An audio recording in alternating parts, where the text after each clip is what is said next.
est-ce que vous, chef de service, est-ce que vous pouvez nous présenter le livre d'accueil de l'ATO, s'il vous plaît?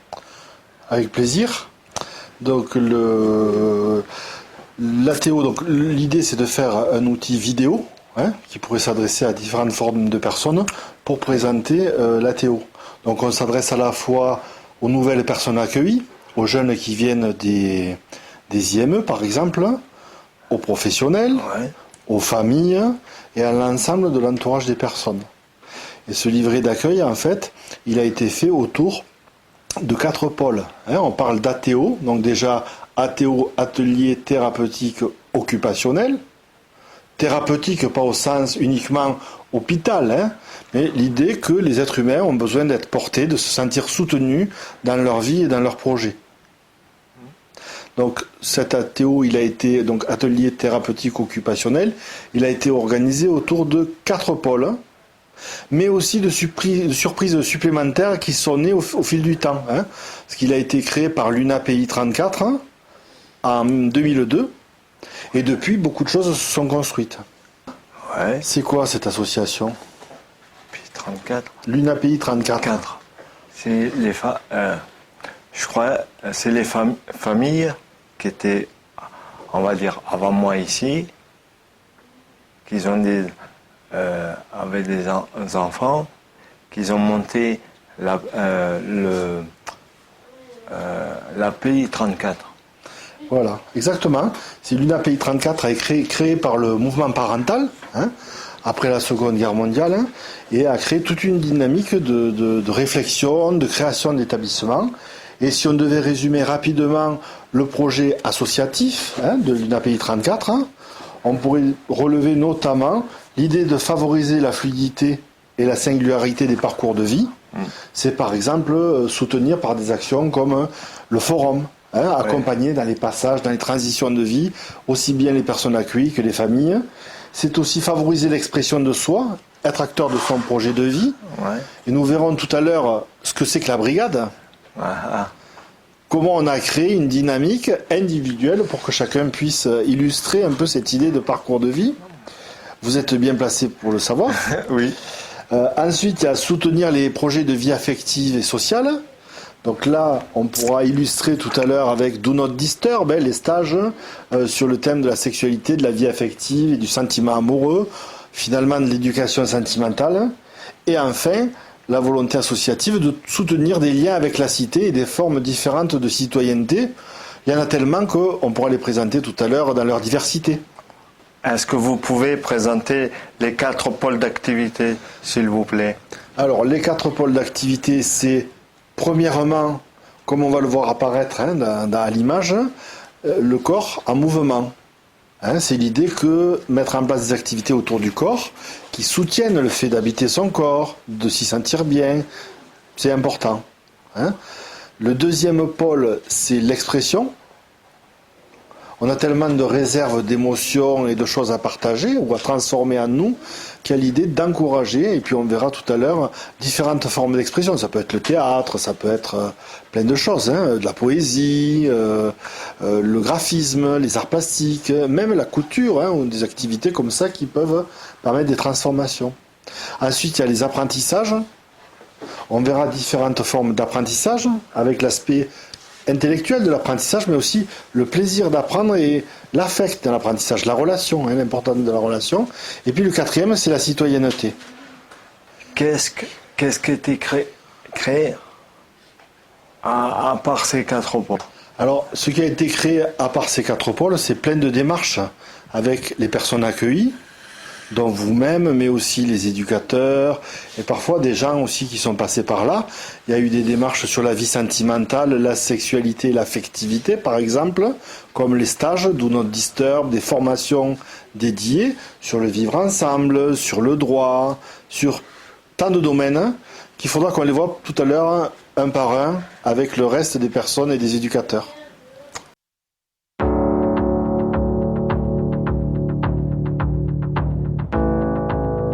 Donc je suis avec mes deux coachs sportifs ici pour vous présenter le premier pôle qui est le pôle corps en mouvement. Donc ce pôle a pour principe en fait tout simplement de mettre en avant le bien-être des personnes à travers divers ateliers. Donc on a l'atelier donc sportif avec la musculation, le foot, on a eu le rugby, on a eu le tir à l'arc, etc.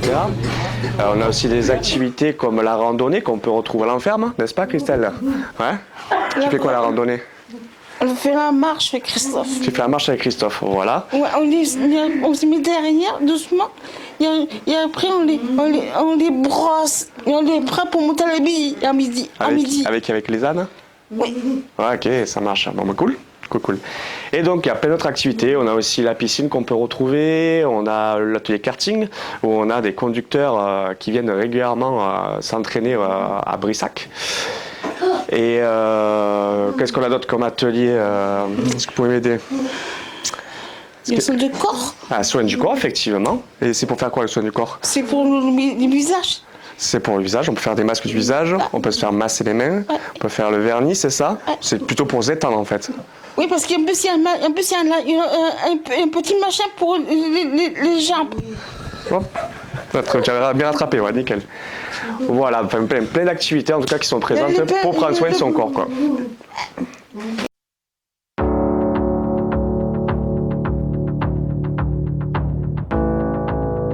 C'est quoi le deuxième pôle de l'ATO? Alors le deuxième pôle de l'ATO, c'est le pôle expression. C'est accompagner les personnes sur différentes formes de démarches artistiques. Donc qu'est-ce qu'on a dans ce pôle? On a l'art plastique, la mosaïque, le théâtre, la couture, la vidéo et la petite rubrique.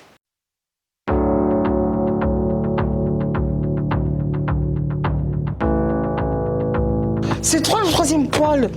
Alors, le troisième pôle, c'est le pôle compétences pour agir, qui vient soutenir les différentes formes d'apprentissage, autour du jeu, de l'humour, avec des rencontres, comme les ateliers jardinage, les ateliers informatiques, avec le journal, comment il s'appelle déjà, le journal Atomique. Le journal atomique, voilà, c'est ça. Les ateliers cuisine, la couture, et aussi avec la découverte du patrimoine, avec la création des différents guides touristiques.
Une des parties qui me paraît importante, ça concerne les apprentissages pour permettre à chacun en fait, de prendre place dans l'atelier.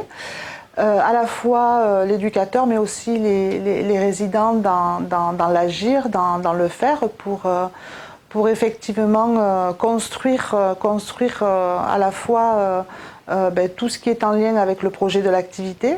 Et c'est vrai que tout ce qui peut être support visuel, support picto, photo, déroulement effectivement de pédagogie diverses, par des moyens de matériel aussi, dans le cadre de l'atelier par exemple. karting, ça peut être un stepper pour faire comprendre à l'autre en fait ce qu'on attend de lui pour l'accélération-freinage. L'atelier cuisine, ça peut être effectivement par rapport à un savoir-faire de recettes, de différents matériaux à utiliser et ainsi pouvoir permettre à l'autre de prendre place, de mémoriser et de s'inscrire dans un apprentissage qu'il pourra après reproduire à d'autres moments tout au long de son parcours ici dans le cadre de l'ATO et autres. Le matin, alors le travail c'est on désherbe, on ramasse tout ce qu'on trouve, les papiers et le reste. Et en fait, on désherbe, on nettoie et après on fait ça jusqu'à midi. Et après l'après-midi, on roule. Et en fait, moi, ce que j'aime bien, c'est l'après-midi. J'aime bien parce que on s'occupe des kartings, on regonfle les pneus, on les démarre et tout ça. J'aime bien. Moi qui au début j'avais peur du bruit du moteur, ben franchement maintenant j'aime bien. Donc, depuis le début de la création de l'ATO, on a vu naître plusieurs formes de soutien à la communication concrète. Donc, on utilise beaucoup la vidéo, on utilise pas mal tout ce qui est image avec le Falc. On a aussi eu l'apparition des tablettes avec des logiciels qui permettent de communiquer. Voilà, tout plein de différentes formes de communication qui sont arrivées afin d'appuyer les échanges entre éducateurs et résidents.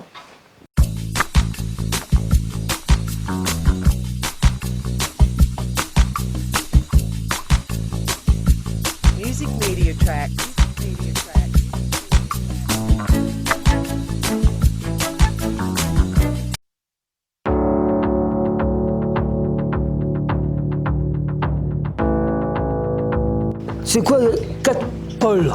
Le quatrième pôle. Alors le quatrième pôle, si je ne me trompe pas, c'est le pôle citoyenneté en fait, donc qui est tout simplement une participation concrète à la vie de la cité.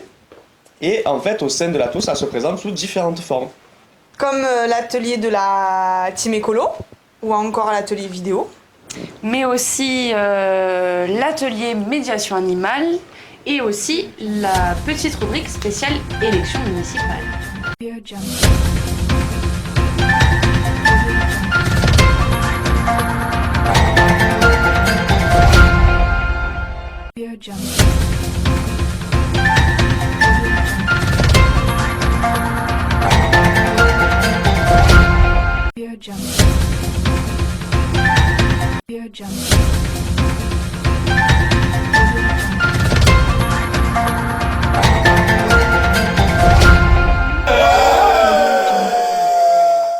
Et aussi, il faut dire qu'on travaille aussi avec beaucoup de partenaires au sein de l'ATO, d'accord, qui sont multiples. Donc, on a les médiathèques de Montpellier avec qui on travaille.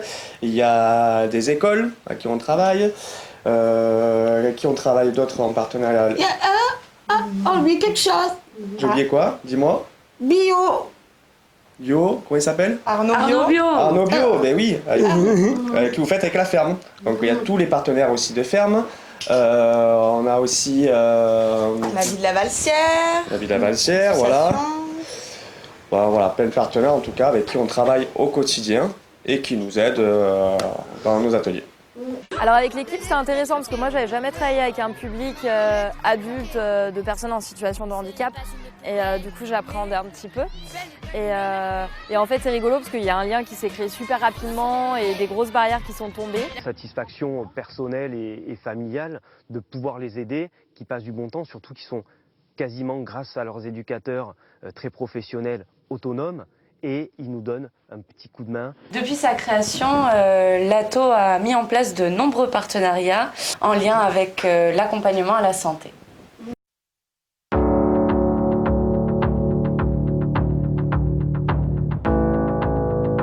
Chaque matin en semaine, vous quittez votre lieu d'hébergement, certains habitent seuls, d'autres en famille ou sur d'autres foyers, pour vous rendre à l'ATO.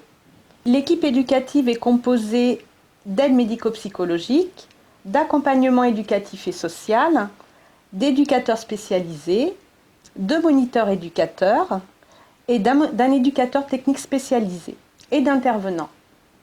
Nous vous proposons de découvrir différents types d'activités qui concourent à votre épanouissement.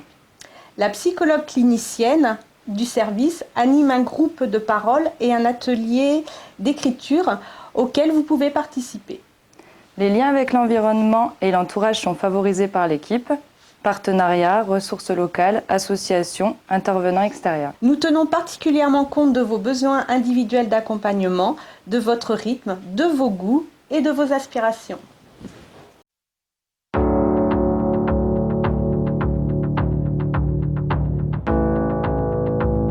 J'aime bien les enfants. Alors oui, il y a peu d'enfants qui savent qu'un avenir est possible et parfois très positif à l'ATO. Il y a des activités intergénérationnelles qui sont de plus en plus fréquentes. Comme il y a des enfants de la ville de Grabel qui viennent faire du soutien scolaire dans les locaux de l'ATO. Il y a les ateliers citoyenneté, la team écolo, qui vont à l'école Winston Churchill. Le devoir de transmettre, voilà, c'est quelque chose qui faisait écho à la citoyenneté. Parce que j'ai ouvert l'encyclopédie et voilà, la citoyenneté, c'est avoir le droit de vote, mais pour des personnes en situation de handicap, bon, c'est particulier.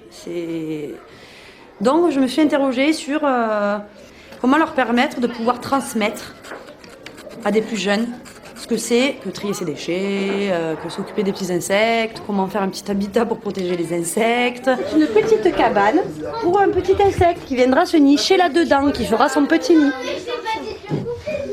Dans le sac. Moi, mon idée, c'était d'utiliser le prétexte, encore une fois, d'environnement pour qu'ils puissent avoir cette place de transmission.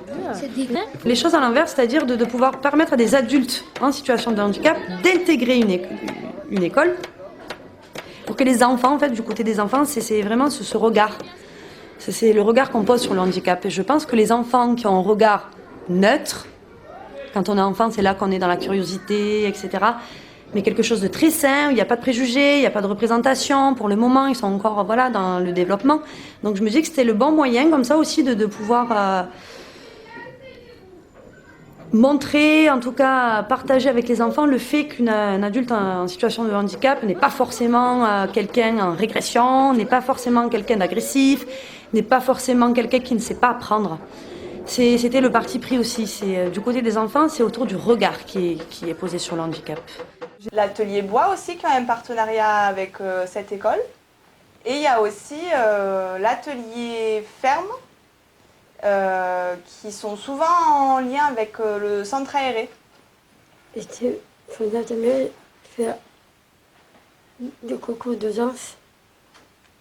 Alors, effectivement, on fait aussi du lien avec les personnes âgées, étant donné qu'on a un dispositif qui s'appelle Entourage, où on va aller visiter des EHPAD, donc les maisons de retraite, et on va venir faire du lien avec eux, on va visiter, on va apprendre à se connaître, apprendre comment on peut vivre en EHPAD, et puis on va aussi rendre visite aux anciens. Je m'occupe d'un dispositif unique qui s'appelle Entourage sur l'ensemble des foyers des écureuils. J'accompagne des personnes de plus de 45 ans, qu'ils soient à l'ESAT ou à l'ATO, à temps plein ou à temps partiel, et pour leur permettre de préparer en douceur leur transition vers la retraite. Mon travail se décompose en plusieurs aspects, avec en premier lieu un travail administratif qui est la mise en place de dossiers d'admission. En deuxième temps, l'accompagnement des personnes à travers des activités adaptées. En troisième point, le développement du partenariat avec différentes structures comme les maisons de retraite. Et en quatrième point, le lien avec la famille et l'entourage qui sont aussi présents à chaque étape de cette transition.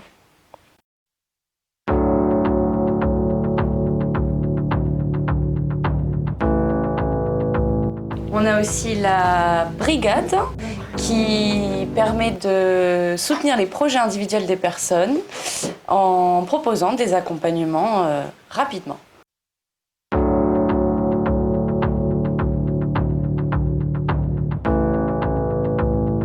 Nous avons créé un espace qui est un espace de rencontre, de partage, qui se nomme le Petit Cabaret. C'est un espace qui a été pensé à la fois par les professionnels, mais surtout sur la demande des personnes accueillies au sein de l'établissement.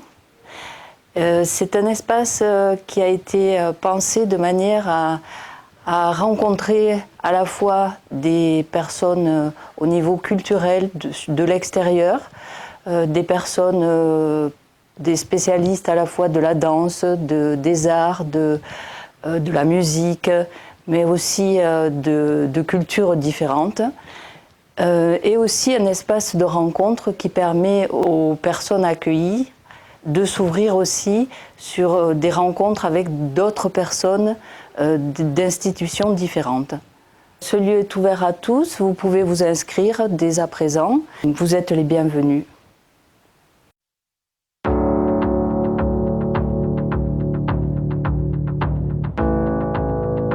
Donne ou on reçoit? Alors, dans la vie, on donne et on reçoit, on fait les deux. On donne d'abord, après on accepte le don et on le rend. Voilà, c'est un peu la théorie de Marcel Mauss dans son livre sur le don contre don. Donc, en gros, pour un service comme l'ATO, le don contre don qui fonde un peu le lien social, on va essayer de le retrouver en permettant aux résidents qu'on accompagne de pouvoir faire justement preuve de don et donc de fonctionner dans ce système de lien social. Donc c'est pour ça qu'on a plusieurs ateliers qui se tournent vers l'extérieur, donc où on permet aux personnes de pouvoir participer à l'entretien d'un lieu extérieur, comme le karting, les différentes fermes avec lesquelles on est en partenariat, mais aussi à l'intérieur du service de l'ATO, entre divers ateliers, on entraîne le groupe à se rendre des services et on voit que ça fonctionne parce que ça crée du lien entre différents ateliers.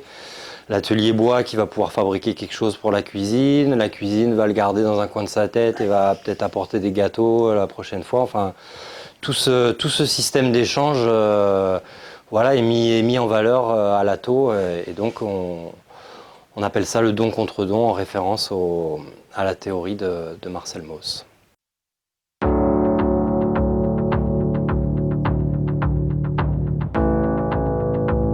Je parlais de l'amour. Prends le mariage. Ah, vous parlez d'amour et de mariage. Ben effectivement, ouais, ça tombe bien parce que depuis quelques temps, à l'Atelier des Écureuils, on met en place des stages et des formations pour ceux qui le souhaitent pour parler de la vie sexuelle, affective et de l'éducation sentimentale. tout simplement.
si on parlait des familles?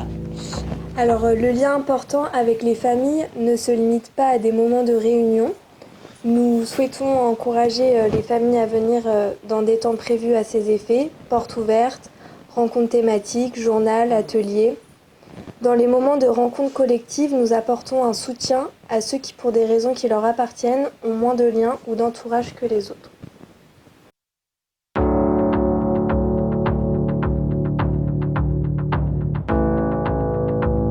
C'est quoi le forum? Alors le forum, l'idée c'était de faire un peu comme le forum des métiers, c'était de construire un lieu où tous les établissements du secteur spécialisé soient représentés pour permettre aux jeunes qui sont accueillis en IME, aux familles, aux gens qui ne connaissent pas le secteur, de voir ce qu'il existe comme activité et comme atelier dans les différents, et les différents lieux de vie. Mais il y a beaucoup d'éducateurs qui participent. Toi, tu as participé aussi, il y en a qui tiennent des stands, d'autres qui s'occupent de la buvette. Et l'idée, donc, c'est de montrer une meilleure visibilité du secteur adulte aux jeunes d'IME et aux familles. Et c'est ouvert à tout le monde. Tout le monde est invité à venir. Mais il y a aussi plein d'associations. On a pu voir même des associations sportives, des associations sur la vie affective, des associations culturelles. Après, j'ai plus tout en tête, mais il y a beaucoup d'associations, au-delà même du secteur spécialisé, qui viennent présenter leurs activités et ce qu'ils font.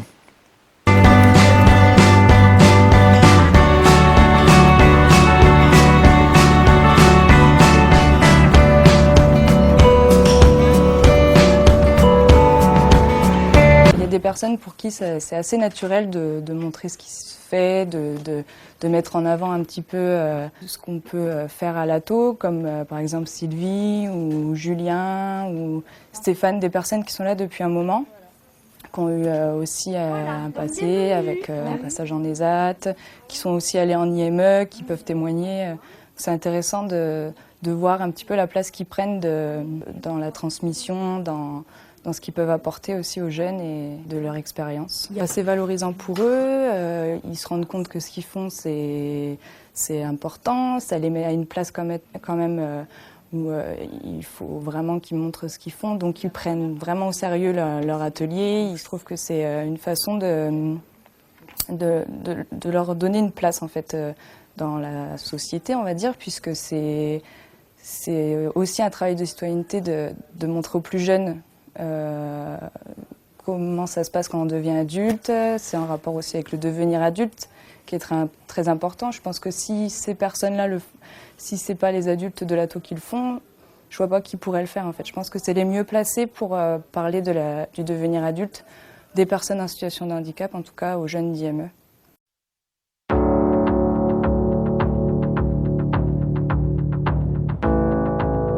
À l'école, on va voir on reçoit les gamins et on discute, on les protège, on le fait voir comment ça fait pour, comment vous expliquer ça, discuter, pour apprendre comment on fait l'écologie. Voilà, cherchez le mot.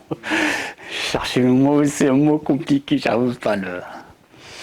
Et bien aussi, on apprend les petits, comment on apprend la distance, à discuter, pas s'énerver, à réfléchir, à se calmer, à bien réfléchir, à discuter, il ne faut pas discuter n'importe comment, il faut bien se poser, il faut bien calculer, il faut bien être calme avec les enfants, il faut bien... c'est important, c'est important. Et eux, ils vous apprennent des choses? Hein? Ils vous apportent des choses, les enfants? Oui. Ça fait plaisir. Oui, ça fait plaisir. De jeunesse? Oui, ça nous fait plaisir et on discute. Vous êtes bien accueillis là-bas? Oui, on est bien accueillis. J'adore les enfants. J'adore les petits. C'est ma passion. C'est un peu comme, pas comme ici, mais presque. Regarde. Ouais. Moi, moi, la première fois que j'ai vu la team écolo, j'étais un petit peu... J'ai eu l'impression que j'étais un petit peu comme une intruse, parce que j'étais pas pareil qu'eux. En fait, je me dis que, vu que maintenant ça fait un petit peu longtemps qu'on se voit, je me dis, en fait, c'est pas super différent que moi. Super, merci.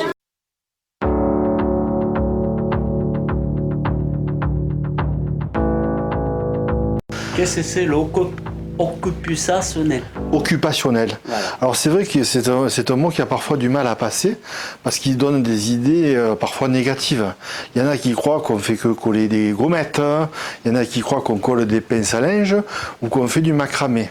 Alors première idée, c'est qu'occuper sa vie, c'est quelque chose d'important. Être jardinier, être artiste, y compris faire des collages, faire des bracelets, c'est pas péjoratif, c'est quelque chose d'important. Et deuxième chose, on pense que le mot travail, la plupart d'entre vous, quand vous arrivez à la Théo, que vous veniez de l'IME ou d'un ESAT ou d'un milieu autre, vous dites je suis embauché. Et je crois que c'est important qu'on ait en tête, dans le projet, en tout cas on défend cette idée, que c'est du travail.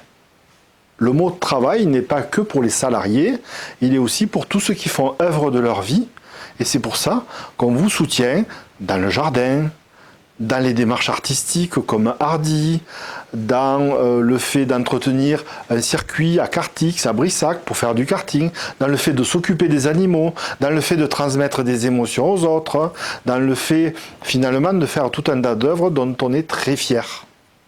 Du coup, on est à la fois dans l'occupationnel, occuper sa vie à bon escient, et en même temps, on est aussi dans la notion de travail.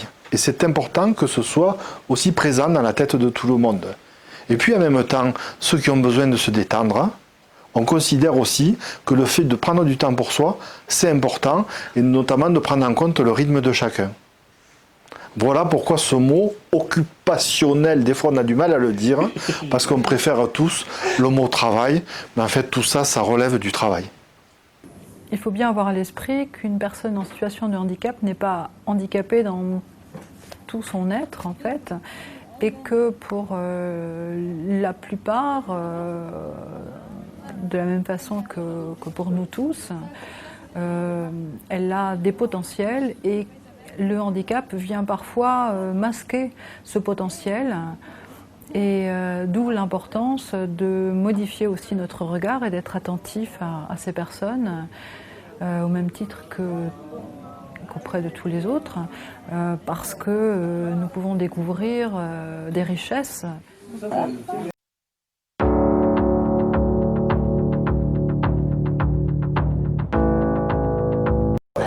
Est-ce que tu peux me parler de la vidéo? Alors, vous parlez de la vidéo. Effectivement, je peux vous parler de la vidéo et de toute son histoire quand même, parce que la vidéo, il faut savoir que c'est quand même un des outils, un des ateliers qui est le plus ancien au sein des écureuils et qui a beaucoup d'histoire. Et donc, ça a été créé dans les années 90 par Joël Roche qui a amené cet outil-là d'abord dans un but de pouvoir filmer le conseil à la vie sociale au sein des écureuils. Le conseil à la vie sociale, il faut savoir qu'il est filmé par les résidents, par le groupe vidéo exactement, et retransmis sur tous les écrans de l'établissement, que ce soit sur le FLE ou sur le foyer de vie. Alors, l'atelier vidéo a un peu plus de 20 ans. Il a démarré, je pense, peu de temps après mon arrivée ici, c'est-à-dire précisément 22 ans. Et il a commencé lorsque j'étais éducateur en internat au foyer logement éclaté. Et c'était une activité du soir, une fois par semaine. Quelques résidents qui étaient intéressés par ce support, par cette activité, venaient de 8h à 10h, je crois, quelque chose comme ça. Ensuite, ça permet aussi de pouvoir, ça a permis des rencontres extérieures. D'abord, c'était dans l'idée de filmer des conférences ou des spectacles ou des concerts. Ensuite, ça s'est développé par la suite, en fait, avec notamment la création de La Petite Rubrique, qui est un journal télévisé, qui est disponible sur le blog de l'Atelier des Écureuils. Et en fait, cette petite rubrique a pour but en fait, d'aller interroger les gens dans Montpellier et ses alentours, de voir quelles sont leurs professions, de savoir quels sont leurs projets, qu'ils soient à la fois associatifs ou que ce soit leur métier, aussi de pouvoir rencontrer des artistes, des sportifs. Voilà, plein de monde, et c'est vraiment l'idée de favoriser cette rencontre et d'utiliser cet outil de la vidéo en fait qui permet surtout de faire passer des messages importants et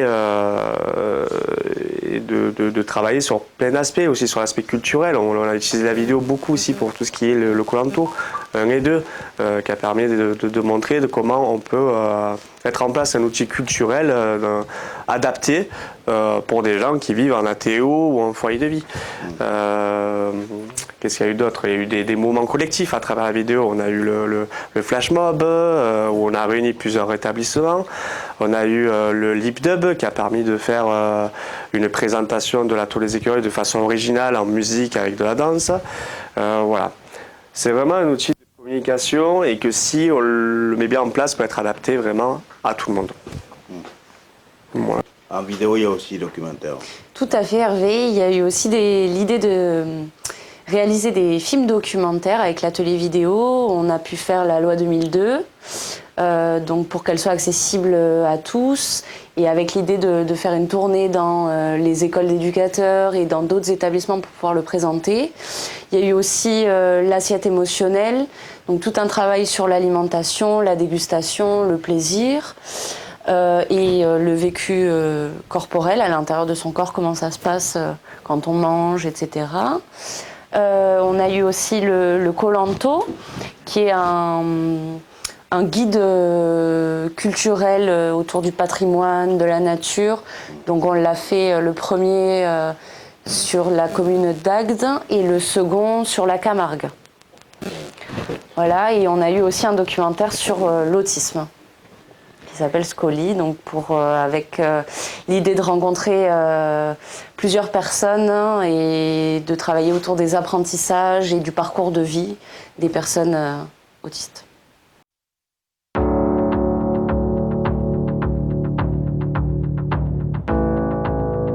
Santé et passion, on les stage pour vivre ensemble. Voilà. Donc les formations et les stages qui ont été dédiés au vivre ensemble.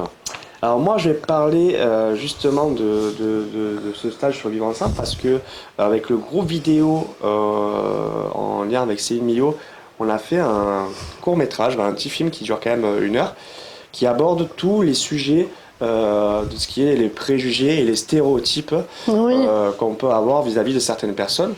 Donc on avait pris les préjugés concernant les personnes âgées, les jeunes, on avait les personnes en situation de handicap, on avait les SDF, et donc on a rencontré des gens qui ont fait des témoignages sur leur situation de vie, en fait. Et ce film-là, il a été réutilisé en fait après lors d'une université populaire qui se déroule à l'IRTS. Et on a présenté ce film devant les étudiants de l'IRTS, les futurs éducateurs spécialisés, et on a échangé avec eux sur ce sujet-là.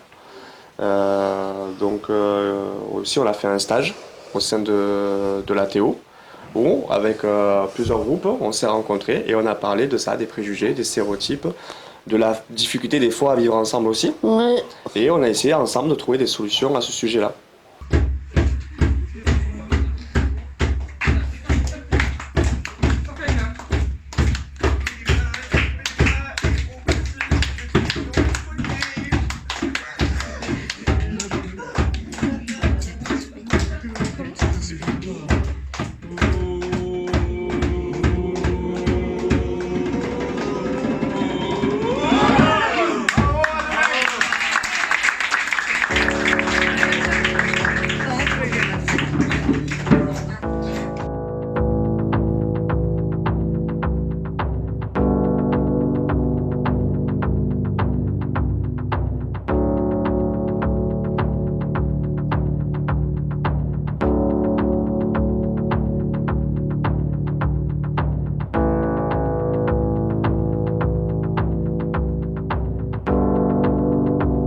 On peut dire que le travail éducatif est un travail qui a aussi pour objectif d'amener la personne en situation de handicap vers la société.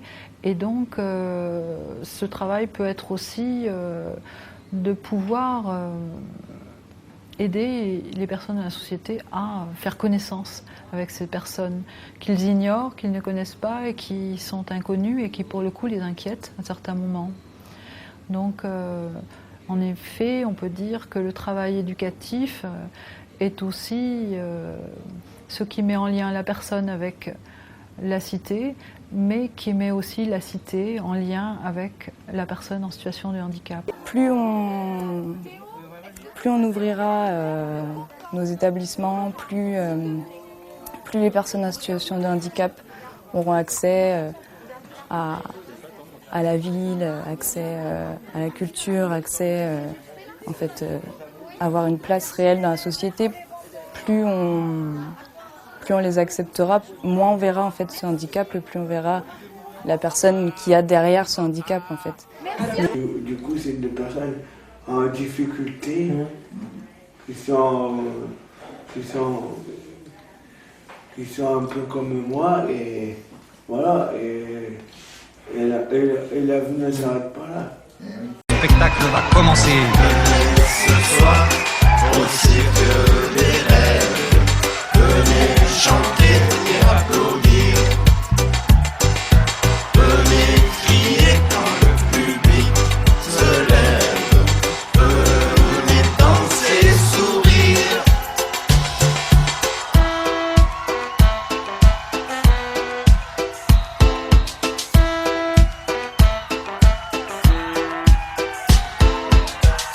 À l'air durant, toutes habillées de noir. Couteau à la ceinture, venez me voir ce soir. Je dois faire le dessert, costume de toutes les couleurs. Dans mes rêves, je danse sur le projecteur. Ce soir, aussi